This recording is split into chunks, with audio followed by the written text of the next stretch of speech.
Бәлкім Қазақстанда толықтай интернет болмайтыны туралы аудио хабарламаны сіз де естіген боларсыз. Всем привет!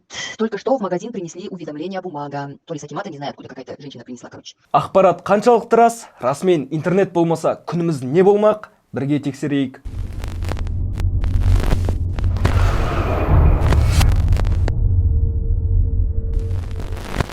Қазақстанда аудиода айтылған күндері интернет шатдаун жоспарланбаған. Бұл ақпаратты Павлодар облысының цифрландыру басқармасы жоққа шығарды. Фейк бірінші сол өңірде тараған. Сондықтан еш алаңдаудың қажеті жоқ. Павлодар облысының цифрландыру басқармасы былай деп хабарлады.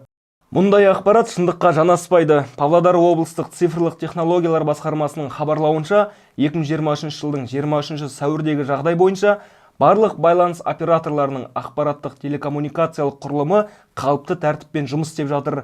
Сіздерді ресми және сенімді дерек көздер таратқан ақпаратқа сенуге және фейк таратпауға шақырамыз.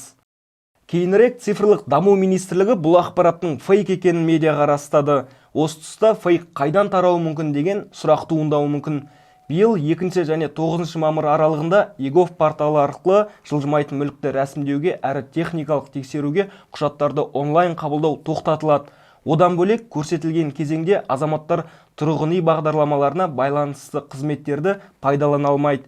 Яғни бұл шектеу интернет провайдерлерге еш қатысы жоқ. Бәлкім оқырмандар соны шатастырған болуы мүмкін. Сондықтан да еш алаңдап қажет емес. Каналға тіркеліп лайк басып видеоны бөлісіңіздер. Сіздерден қолдау күтеміз. Келесі кездескенше.